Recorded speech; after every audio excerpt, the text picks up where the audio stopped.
Currently, this cult of media philosophy, the one of sex, drugs, and look at me, of glorifying the worst of the street and worship of money, idolatry, has taken a hold on our most precious commodity.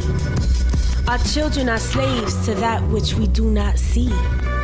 Man has upheld negativity while downgrading things like true love and honesty. This is what renders the soul unconsciously a sort of dying of the thing that makes us see. Contouring intelligence of the mad scientist variety, invented by dark forces trying to grab a hold of you and me. Embrace the light. Do not go into that dark night. Armor and shield yourself for the righteous fight.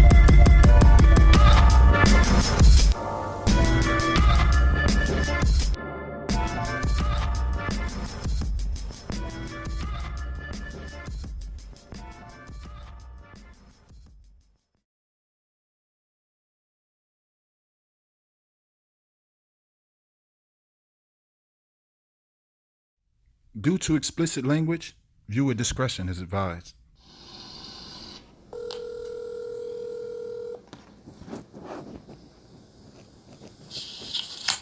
Yes, we are in business. All right, man. Yo, thank you, my guy. This is a special guest on my podcast. It's called Slaves. It's Slaves Podcast. Fuck with me. Yo, this guy, man. I went to high school with this guy. We played on the same team. You know what I'm saying? Like, we got history, bro. How you doing, man? Introduce yourself, man. Introduce yourself, man. Yeah, man. We definitely have history. I'm Cameron Parker. I'm from North Carolina, little country town right there in Bolivia, North Carolina. Now I'm living in Washington, D.C. And my man Cole Rand, like, he definitely go back. He was a baller on the court. Now he came down with that New York flavor, and we didn't know what to do. Yo, hey, man. Thank you, man. Thank you for that, man. Hey, what you got? What you got going on, man? What's your social? How can people contact you and see what you about?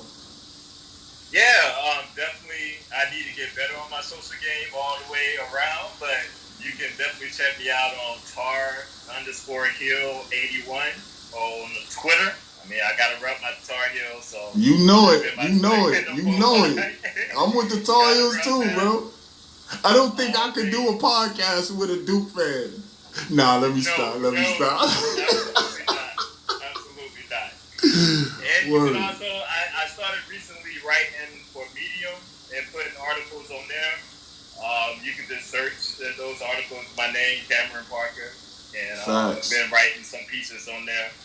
It's been getting a little traction, so that's been pretty dope.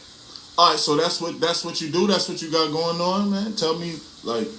I organize. So I'm just organizing. So right now I'm with Change PAC.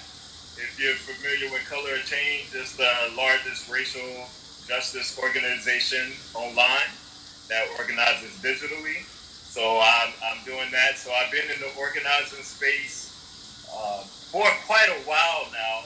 But now actually doing it as a job has been new for me this year. So I've been organizing for different groups because that's something where my passion and my heart is. That's so you perfect for the podcast, bro. The Slaves Podcast, bro. You perfect for it because the podcast it's bringing light to individuals like us and what the regular individuals are doing to change the way the narrative is today. And speaking of that, man, I'm gonna let that be the question. Like, how do you think black people can change the narrative as to what's going on today? Like, what do you think we can do? Because you got a lot of people saying what's going on and the injustices and the deaths and things like that, but what do you think we can do to change the narrative in America for black people? I love that question, man. It's such a deep question, and there's so many layers to that. Because I believe wholeheartedly in storytelling. Like the power of the narrative and telling stories, that's how people are captivated.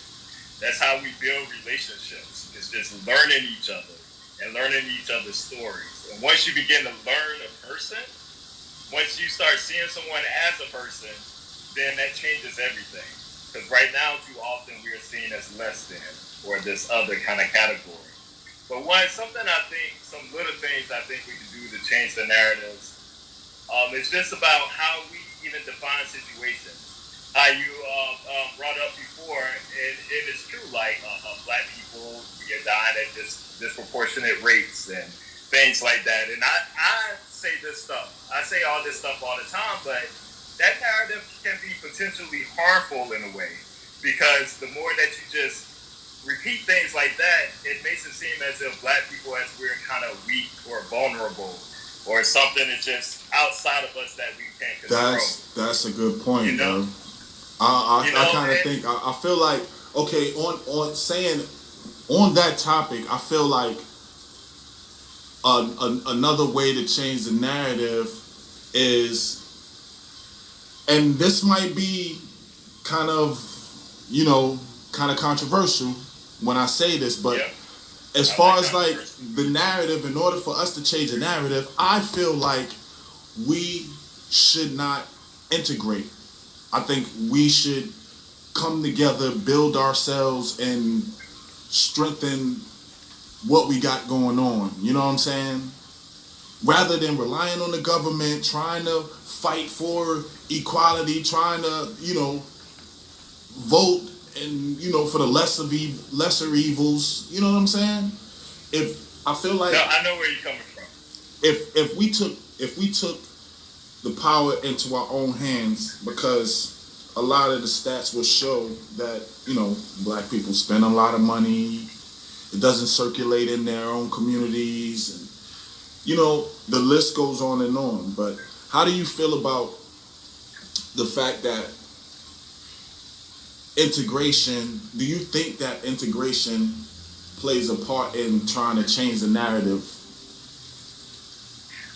Yeah, well, that's very interesting, because there is power in black spaces. There's like so much power, and being in a black space, in a black environment, is something that many of us are just not used to a lot in this country, because we're such a minority figure. And say you're in a job space, you're really going to be on a job where it's only black people, or where it's the person in control is not a white person, or particularly a white male that's at the head. So there's something to us building black power and doing that with each other that produces a strength. And the thing is, though, and a lot of people might look at that as like being separate or reverse racism, which doesn't make sense or isn't a thing anyway. But in honesty, when black people win, everybody wins, right? All of America wins when black people win. Absolutely. We're part of America. Absolutely. So, yeah, there is something to coming together and working to build power. Because, it's not a new argument. Even MLK ended up having some second thoughts after integration, and how that went. Because and I feel like, okay, so not only do we have to fight for, whatever we have to fight for, and it's everything. We have to fight for everything. Not only that, we have to fight for everything. Yeah. We have to teach. You know what I'm saying? We also have to teach our white counterparts. You know what I'm saying? Like, no, I know what you're saying. We have to. It's like we're burdened with so much things that we have to do. We get oppressed. And to be real, that should not be our responsibility. So we should not feel a responsibility to have to teach white folks how not I mean, that should be kind of human nature. Like that's research and reading. There's a wealth of knowledge out here for people to learn all this stuff on their own. That should not be our responsibility. That's perfect, bro. That's perfect, bro. That's a true statement right there. I love that, man. I love that. Heard up. It's a lot of things that's going on right now, and one podcast can't touch on all of it, but a lot of podcasts on different topics can, touch on different subjects, man. And I'm glad we can touch on a subject like this. So if I'm getting this correctly, your way of turning the narrative, your idea of turning the narrative is people coming together and what I'm saying, like working together and doing it that way, or like what? Like people and just the way that we talk about things. So take for instance everything going on right now. Like, black people are, like I said before, black people, the narrative are disproportionately killed. No, the narrative is we are being killed. We are under attack. Like, we're being killed by bad policies. We're being killed by bad police, by corporate heads. That's killing us. In this narrative of black people need help, we say it to each other. Oh man, we put each other down a lot of times. Sometimes, like the person just need to help themselves and all that stuff. No, black people are heroes right now in COVID. This world is surviving because of black people. Most of us are on the front lines. Most of us are in there in the grocery stores. Most of us are in there driving the buses, doing everything that's keeping this world moving. Like, no, black people need your support. They don't need your help. They need you need to support these heroes. Exactly. It's not a pity thing. So I think more about, and I tell you, the one thing that really made me start thinking about this too is Chadwick Boseman and with this belt. And I was reading a lot with him, and I was reading more about the roles that he turned down versus the roles that he did. Mm-hmm. And it was very powerful because he turned down so many roles where his mother or father was supposed to be a crackhead, or where, slave movies and all these different things, because he understood the power of negative stereotypes, and he said, I'm not going to do that. He had a chance to make a lot of money off of liquor campaign, and he said, no, these black kids need a black superhero.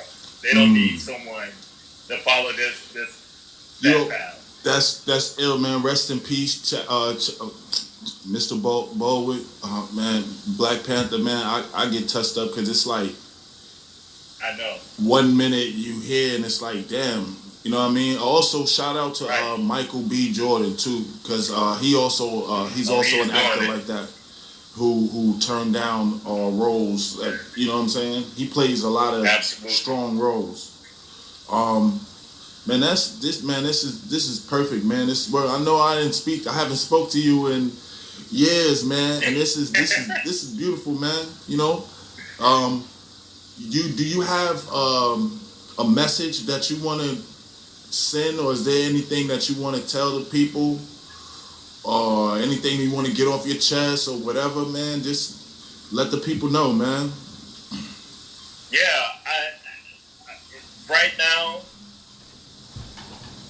my heart is really in this election, and I think for the people, it's complicated because on one hand, in this talk is that as black people, we really have to start looking out for ourselves and really get involved and really either start running ourselves for positions or looking at who we're voting at.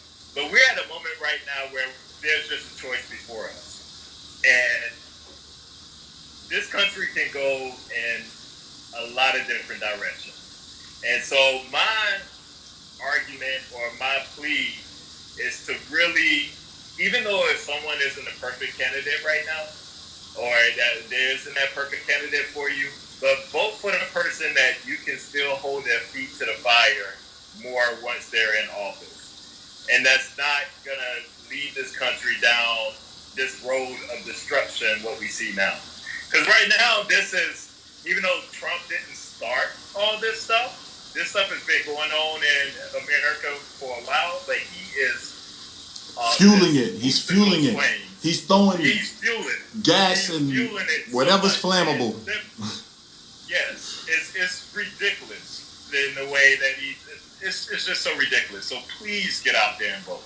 Like, just please get out there and vote, because we can't see this country just be down this fascist path that is going down. And we think things are bad now. Oh, it could get a lot worse. Yeah, you know, every time I say something, I'm like, hey man, it can't get no worse. Guess what? Exactly. Hey, it don't only get worse. It's just like almost Armageddon. Like, it's crazy. But man, hey man, I appreciate you, man, and I really appreciate the fact that you took the time out to talk on the Slaves podcast and tell me your point of view, man. And I appreciate that, man. I really do. Thank you for having me, man. I'm glad you reached out. I listened to the couple of podcasts you had. I like it. I like what you're doing. Appreciate it, bro. I appreciate it, man. Cameron Parker, people. Cameron Parker, man. That's my brother right there from another mother. You know what I mean? That's right. All right, man. Hey, yo. One love, man. Take it easy, man. Absolutely. And shout out to your family and everything. You know what I mean? Same to you. Keep your head up, man. And y'all celebrate Black Joy out there. Begin and end.